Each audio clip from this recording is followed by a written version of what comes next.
राधे राधे सभी बच्चों को। उत्तरीन गुरुकुल चैनल में आप सभी का हार्दिक अभिनंदन है, स्वागत है। और उत्साह के साथ में आप सभी बच्चे क्लास लगातार कंटिन्यू देख रहे हैं, इस सभी के लिए मैं आप सभी को बहुत बहुत धन्यवाद कहूँगा। और लगातार इस निरंतर क्लासेस को हमारी तरफ से आप तक पहुँचाने का प्रयास लगातार जारी है। साथ में आपका जो अथक प्रयास, जिस तरीके से आप हमें प्यार और जो बहुत अच्छे से आप हमारे वीडियोस को लगातार वॉच कर रहे हैं, इसके लिए मैं तहे दिल से आप सभी के लिए शुक्रगुजार हूँ। आज साइंस की एक बेहतरीन क्लास के अंदर मैं आपको पीएच पेपर के बारे में समझाने वाला हूँ, जहाँ पर हम लोग आज समझने वाले हैं कि पीएच पेपर क्या होता है, या पीएच पेपर जिसका यूज़ हम लोग अक्सर या जिसका नाम अक्सर आपने अपनी क्लास 10th के acid base and salt chapter में सुना है, वो होता क्या है, कैसे उसे प्रयोग करते हैं और क्या कुछ उसके हमारे जो रोज़मर्रा ज़िंदगी है उसमें क्या कुछ उसके फ़ायदे हैं। आइए आप सभी को ले चलता हूँ मैं आज एक बेहतरीन सी जर्नी पर पीएच पेपर की। ठीक है, सबसे पहले चैप्टर का name acid base and salt आप सभी के सामने लिखा है। इसकी इसका एक पार्ट यानी पीएच पेपर आज हम इसमें डिस्कस करने जा रहे हैं। देखिए, पीएच वर्ड में जब भी आप इस पीएच को देखेंगे, बहुत ध्यान से आप एक चीज़ गौर करेंगे कि पीएच में बेटा जो पी है वो एक छोटे कह सकते हैं कि प्रोसेस में या छोटे से लेटर पे लिखा हुआ है, और एच जो है वो कैपिटल लेटर में लिखा हुआ है। But why we write this word like this, why we are not able to write this that capital P आ जाए वहाँ पे या एच छोटा हो जाए। तो बेटा एक्चुअली में इसको इसी तरीके से डिनोट किया जाता है, और पी का मतलब यहाँ जो दिया है इसका मतलब हम कहीं ना कहीं कह सकते हैं कि पोटेंशियल ऑफ हाइड्रोजन होता है। और ये जो वर्ड आया ना आपका बेटा, ये जर्मन की भाषा से है। जर्मन भाषा में इसको पोटांस कहा जाता है। क्या कहा जाता है? पोटांस ऑफ हाइड्रोजन, यानी potential we can say that, क्षमता। ठीक है, किसी चीज़ को हम लोग ये समझते हैं यहाँ पे। अब इसकी डिफाइन क्या देनी चाहिए हमें, इसका डिफाइन क्या निकलेगा, आप एग्जाम में क्या बता सकते हैं? लिखा है कि it is a kind of paper, ये एक प्रकार का कागज है, एक तरीके का पेपर है जो कि आइडेंटिफाई करता है इंटेंसिटी ऑफ द एसिड, किसी भी एसिड की इंटेंसिटी कैसी है, बेस कैसी है, और न्यूट्रल क्या चीज़ है। न्यूट्रल जो होता है हम जानते हैं, जिसमें H पॉजिटिव आयंस और OH नेगेटिव आयंस की मात्रा बिल्कुल बराबर होगी, उसी को हम लोग क्या कहेंगे? न्यूट्रल कहेंगे। ठीक है, और इसी तरीके से केमिकल सॉल्यूशन जितने भी हैं उन सब में ये देखने को मिलेगा। अब लिखा है कि पीएच वर्ड का मतलब होता है पोटेंशियल ऑफ हाइड्रोजन, यानी पोटांस ऑफ हाइड्रोजन। ये वर्ड आया कहाँ से है बेटा? ये वर्ड आपका जो आया है ये आया हुआ है जर्मन भाषा से। कहाँ से आया है? जर्मन भाषा से। उस जर्मन भाषा में इस लैंग्वेज का मतलब होता है पोटांस। क्या मतलब होता है पीएच का? पीएच में पी मीन्स पोटांस और एच मीन्स हाइड्रोजन।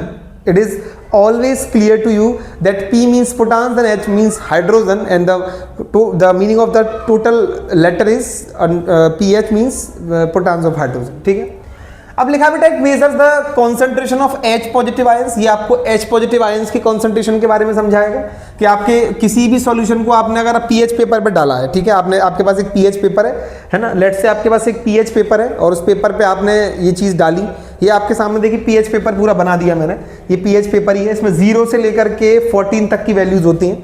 अब आपने कभी भी कोई भी सॉल्यूशन बनाया, आपने पानी के अंदर उसको डिसॉल्व किया, तो आपने जब उसके ऊपर डाला तो आपने देखा कि उसकी कुछ कलर निकल के आएंगे। ठीक है, वहाँ लिखा नहीं आएगा कि आपके सामने कि वो अपने आप नंबर दे देगा कि 0 या 1 या 2 या 3, कुछ ऐसा नहीं मिलेगा। आपको वो कलर देगा अपना, और वो जो कलर देगा वो लाया करता है इन रेंजेस के बीच में, strongly acidic, weakly acidic, weekly basic, strongly basic. ये एक रेंजेस हैं जिनके बारे में आपको मैं अभी बताने वाला हूँ। ठीक है बेटा, उसके अकॉर्डिंगली आपको यूज़ करना है।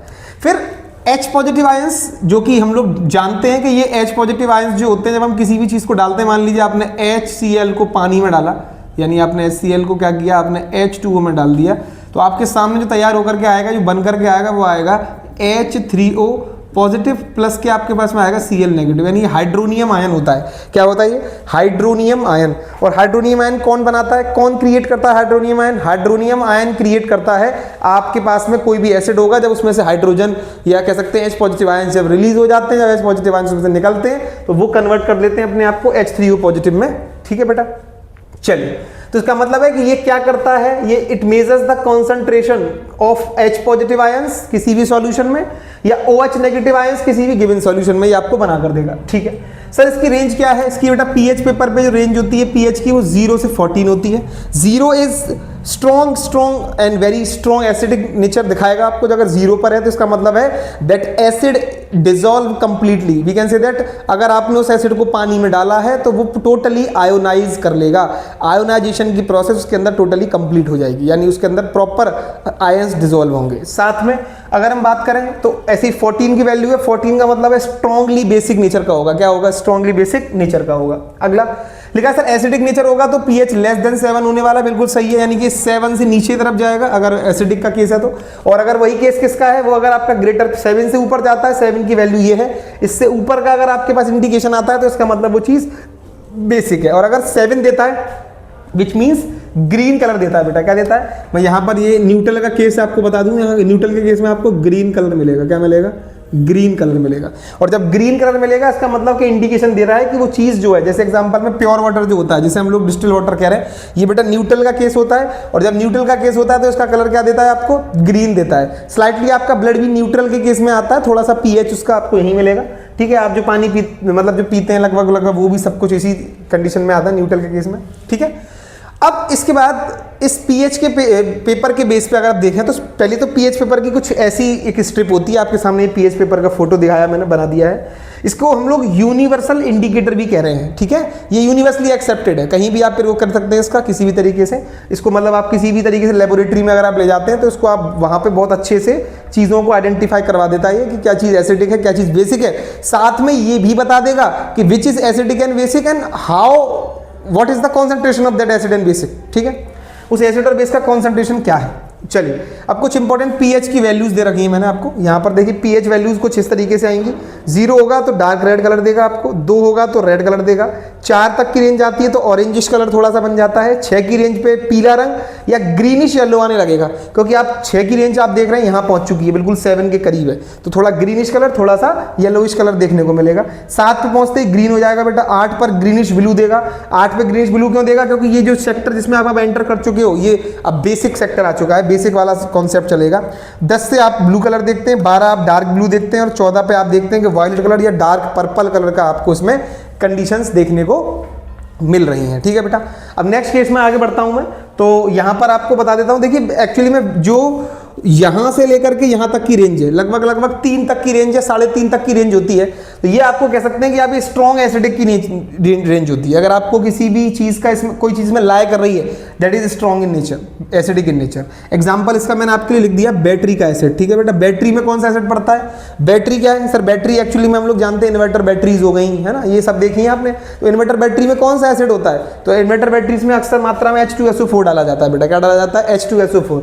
अब आप सभी बच्चे मुझे कमेंट करके बताइए कि what is the name of H2SO4। ये तो हम जानते हैं कि सल्फ्यूरिक एसिड होता है। क्या होता है? सल्फ्यूरिक एसिड कहते हैं इसे। लेकिन what is the other name? मुझे इसका एक और अदर नेम चाहिए, एक नाम और होता है इसका। ठीक है, तो क्या है वो नेम? यहां पर मैं आपको क्वेश्चन मार्क लगा कर दे रहा हूं, आप मुझे उस नेम को कमेंट करके बताइए कि what is the other name of H2SO4। ठीक है बेटा, आगे बढ़ते हैं। अब इसके बाद इसकी पीएच लगभग 1.1 आती है, HCl की भी लगभग इतनी आती है, तो they are strong in nature. ठीक है, अगर आप उससे किसी भी तरीके से संपर्क में आते हैं तो ये आपको जला सकता है, ये आपको नुकसान पहुंचा सकता है, इसीलिए बहुत ही ध्यानपूर्वक ये सारे काम किए जाते हैं। वीकली एसिड का जो रेंज है 4 से 6 तक की है, समथिंग वीकली एसिडिक नेचर आता है इसमें। ठीक है, ज़्यादा इसका कोई एग्जाम्पल सर दे सकते हैं आप? हाँ, तो बेटा मैं इसका एग्जाम्पल आपको लिख दे रहा हूँ। ये कार्बोनिक एसिड है। ठीक है, कार्बोनिक एसिड कौन सा फार्मूला होता है? फार्मूला होता है H2CO3। ठीक है बेटा, ये कार्बोनिक एसिड का फार्मूला होता है H2CO3। ठीक है, कार्बोनिक एसिड। अब आते हैं इसके बाद 7 न्यूट्रल देता है, आपको लिखवा दिया हूँ। प्योर वाटर का न्यूट्रल केस होता है, ब्लड का पीएच भी इतना ही होता है। और वीकली बेसिक की बात करते हैं तो वीक बेसिस आपके 8 से लेकर 10 तक की रेंज में देखने को मिलेंगे। ठीक है, स्ट्रॉन्गली की बात करें अमोनिया आ जाएगा 11 नंबर पर, और उसके बाद में अगर हम बात करें तो यहाँ पर 14 नंबर पर आपका जो आ जाता है NaOH आ जाता है, बेसिक इन नेचर होता है, सोडियम हाइड्रोक्साइड। ठीक है बेटा, अब ये आप समझ चुके हैं। अब थोड़ा सा इसके बाद अगला जो कॉन्सेप्ट आपकी बुक में दिया हुआ है, वो दिया हुआ है कुछ इंपॉर्टेंट डेली लाइफ में आपकी जो पीएच की वैल्यू यूज होती हैं वो क्या है। यानी आपकी अगर क्लास की बात करें तो उसके अंदर कुछ इंपॉर्टेंट, पहले तो आप सभी बच्चे एक बार इसका स्क्रीनशॉट ले लीजिए जो मैंने आपको लिख करके दिया हुआ है, आराम से इसको देख लीजिए, कोई भी डाउट हो तो पूछिएगा, कमेंट करिएगा। ठीक है बेटा, चलिए आगे बढ़ें। अब आगे बढ़ते हैं तो हमारे सामने जो नया जो टॉपिक आपके सामने आता है वो है some important daily life PH values. क्या है? लिखा है लिविंग ऑर्गेनिजम्स, यानी हम लोग, जीव जंतु, पानी में रहने वाले एक्वेटिक एनिमल्स हो गए। लिखा है survive in a range of very very narrow range of pH 7 to 7.8। लगभग हमारा जो शरीर का पीएच मान रहता है वो लगभग 7 से 7.8, यानी 7 to 7.8 की रेंज हमारे शरीर के लिए बहुत ही ज़्यादा कह सकते हैं कि एक रीजनेबल रेंज है जिसमें हमारा शरीर जिंदा रह लेता है। पीएच वैल्यू फिर माउथ, आपके माउथ की पीएच वैल्यू अगर 5.5 से डाउन चली जाती है तो बेटा ये क्रिएट कर देती है कैविटी। अच्छा, अब मुझे कमेंट करके बताइए कि आपके टीथ का, यानी जो आपका दांत है, जैसे आपके ये है तो ये आपका यहाँ से ये जो ये दांत बनेगा, ये जो दांत है आपका, ये टीथ जो है, टूथ जो है, ठीक है, इसका जो वाइट हिस्सा है, ये जो ऊपर वाला जो वाइट पार्ट है, ये किसका बना हुआ है? यहाँ मुझे आप कमेंट करके बताएंगे ये जो वाइट वाला हिस्सा है आपका, आपके दांत का, ये किस चीज़ से बना हुआ है बेटा? ठीक है, तो मुझे इससे आप सभी बच्चों से कमेंट चाहिए कि वाइट वाला टूथ का हिस्सा किससे बना हुआ है। ठीक है, अब देखिए इसके बाद लिखा है एसिड रेन। एसिड रेन की कंडीशन भी आपको बताई गई कि लोअर अगर पीएच 5.6 से नीचे चला जाता है अगर, तो बेटा ये बहुत डिस्ट्रक्टिव हो सकता है, ये एक्वेटिक लाइफ को और आपके मॉन्यूमेंट्स को नुकसान पहुंचा सकता है। इसका मैं आपको रियल केस बता देता हूं। ताजमहल का केस आप सभी जानते हैं। ताजमहल कैल्शियम कार्बोनेट से बना हुआ है, क्योंकि हम जानते हैं वो लाइमस्टोन से बना हुआ है, और कहीं ना कहीं उसका जो फॉर्मूला है, केमिकल कंपोजिशन है, वो है आपका कैल्शियम कार्बोनेट CaCO3। जब कार्बोनेट, मेटल का कोई भी कार्बोनेट, आपने एसिड बेसन सॉल्ट पढ़ लिया है, सभी बच्चे ये चीज़ जानते हैं कि जब भी मेटल का कोई भी कार्बोनेट क्या करेगा, एसिड के साथ रिएक्ट करेगा, तो वो तुरंत उस चीज़ को कन्वर्ट कर देगा कार्बन डाइऑक्साइड में, पानी में और सॉल्ट में। तो इसी तरीके से वो धीरे धीरे डिटोरिएट कर रहा है लगातार ताजमहल की। इसी वजह से आप कह सकते हैं कि उस क्षेत्र के अंदर पॉल्यूशन को थोड़ा कंट्रोल करने की कंडीशंस आ रही हैं। लगातार वहाँ पे बहुत ज़्यादा रखरखाव रखना पड़ रहा है, क्योंकि वो एक मॉन्यूमेंट है और उसको इस तरीके की प्रॉब्लम क्रिएट होती जा रही है, पीला पड़ता चला जा रहा है बेटा लगातार। ठीक है, तो यही कारण है उसका सबसे मेन। उसके ऊपर गिरने वाला एसिड भी है और काफ़ी मात्रा में, क्योंकि हम जानते हैं acidic rain is responsible for these all kind of things. ठीक है, अब इसके बाद एक क्लास के आखिरी में देखिए, अब मैं कुछ थोड़ा सा चीज़ें बदलने जा रहा हूँ आपकी क्लासेस को लेकर के। आपको उसी दौरान ऑन द स्पॉट आपको कुछ क्वेश्चन दिए जाएंगे। अभी फिलहाल में मैं ईच क्लास में ईच क्वेश्चन, मतलब लगभग हर एक क्लास के अंदर हर एक क्वेश्चन, एक क्वेश्चन की मात्रा बढ़ाऊंगा। अभी आपके लिए एक क्वेश्चन आज लेकर आया हूँ मैं। लिखा है कि solution turns blue litmus paper red. क्या एक सॉल्यूशन है जो अपने आप को ब्लू लिटमस को रेड कर देता है? ठीक है, तो बताइए कि उसकी पीएच क्या हो सकती है, उस सॉल्यूशन की पीएच वैल्यू क्या हो सकती है, तो आपको बताना है बेटा। ठीक है, देखिए आप ये तो सब जान ही चुके हैं कि जब पीएच की वैल्यू कितनी होगी तब कितना क्या चीज़ होगी। आपके सामने पूरा पीएच पेपर मैंने आपको समझा दिया।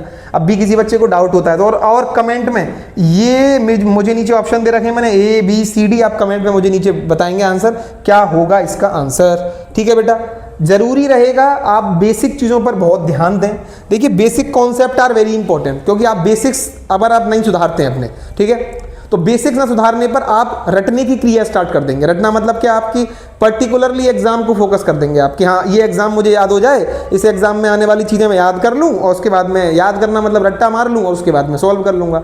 दैट इज़ नॉट पॉसिबल बेटा। आपको हाई अचीवर नहीं बना सकता ये आप एक बहुत अच्छे टॉप मोस्ट रैंक नहीं प्राप्त कर पाएंगे इससे। ठीक है, क्लास में आप थोड़ा ज़रूर ही आप कह सकते हैं कि अपने आप को अच्छा बना लें, अपने आप को अच्छी पोजीशन पे ले जाएं, लेकिन लाइफ में आप अपनी अच्छी पोजीशन पे जाना चाहते हैं तो you have to get knowledge also.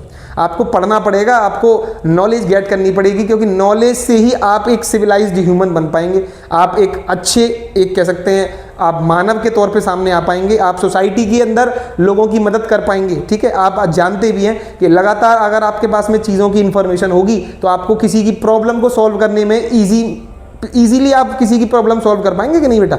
लेकिन अगर वही बात है, अगर हम सिर्फ रटते हैं, नॉलेज को समझते नहीं है, या आप सिर्फ एग्जाम पर्पस के लिए पढ़ते हैं, तो उस केस में क्या होता है, उस केस में आप सिर्फ वहाँ तक के ही सीमित रह जाते हैं कि सिर्फ एक रिजल्ट आपके सामने आ जाता है जो आपको बाहरी खुशी तो दे देता है लेकिन आंतरिक खुशी आपको नहीं दे सकता।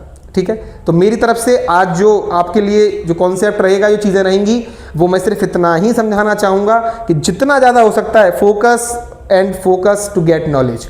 नॉलेज लीजिए, जितनी नॉलेज आप ले लेंगे उतना ही आप सोसाइटी में इजीली सर्वाइवल कर पाएंगे। आप समस्याओं से, आप परेशानियों से भी आराम से आगे निकलते चले जाएंगे। ठीक है, और अंत में क्लास आज आपकी क्लास जो है वो यहीं मैं रोकता हूँ और यहीं विराम देता हूँ। क्लास को आगे कंटिन्यू अगले सेशन में अगला जो सेशन आपका आने वाला है, अगला जो क्लास आपकी आने वाली है, उसमें क्लास को हम लोग अगले टॉपिक को कवर करेंगे, समझेंगे कि सॉल्ट्स क्या होते हैं, what is the pH value of salts, pH क्या होता है सॉल्ट्स का, किस किस प्रकार के सॉल्ट्स होते हैं, एसिडिक सॉल्ट भी होते हैं, बेसिक सॉल्ट भी होते हैं ना, there are so many kind of nature of the salts are also present on our earth. ठीक है, तो ये सारी चीज़ें हम लोग समझते रहेंगे। लगातार आप पढ़ रहे हैं, प्रयास कर रहे हैं, और मैं तो यही कहूँगा लगातार अपने माता पिता का ध्यान रखिए। ठीक है, और खासकर अभी गर्मी का माहौल चल रहा है, हीट वेव मतलब लगातार गवर्नमेंट द्वारा इसके लगातार मैसेजेस भेजे जा रहे हैं आप सभी के पास कि आप बाहर ना निकलें, अगर इमरजेंसी हो तभी निकलें, इमरजेंसी अगर होती है तो उस केस में आप अपना ध्यान रखें। एक ग्लूकोज की बोतल, ORS का घोल, ओरल रिहाइड्रेशन सॉल्यूशन की भी मात्रा अपने शरीर में पहुंचाते रहें, जिससे कि आपको कभी भी किसी भी प्रकार की एक्सट्रीम हीट वेव का सामना ना करना पड़े। और अगर लगातार ऐसी कोई प्रॉब्लम होती है किसी तरीके से, किसी को हीट वेव या हीट स्ट्रोक जिसे हम लोग बोलते हैं, हीट एग्जॉर्प्शन अलग है और हीट स्ट्रोक अलग है, अगर ये हीट स्ट्रोक के केस बनते हैं तो आपको कुछ सिम्टम्स पहचानने होंगे उस इंसान के। लगातार उसके अंदर थोड़ा दिमाग से उसका संतुलन बिगड़ जाना, अचानक से उसका बेहोश होकर गिर जाना। ठीक है, इस केस में आप तुरंत डॉक्टर को बुलाएं और तुरंत डॉक्टर से सलाह करें। अगर आसपास का कोई आपको लगता है हॉस्पिटल है तो वहाँ भर्ती करें। ठीक है, आप जितना हो सके उनको IPDs दें, IPDs अगर कहीं हॉस्पिटल में अवेलेबल हो तो वहाँ पे आप भर्ती करें उनको, क्योंकि जितनी जल्दी 30 मिनट के अंतराल में, अगर आप 30 से 35 मिनट के अंतराल में अगर उनको भर्ती कर देते हैं तो डॉक्टर भी उनकी जान बचाने के लिए सक्षम हो पाएंगे। नहीं तो अगर उससे पहले अगर आप लगते हैं कि आप अपने नॉर्मली नुस्खे अपना रहे हैं तो बेटा ये थोड़ा सा आपके लिए घातक भी हो सकता है। इसीलिए लगातार चीज़ों से अवेयर रहें, नॉलेज लेते रहें और बढ़िया रहें, मस्त रहें, स्वस्थ रहें। ठीक है, जब तक के लिए राधे राधे बेटा।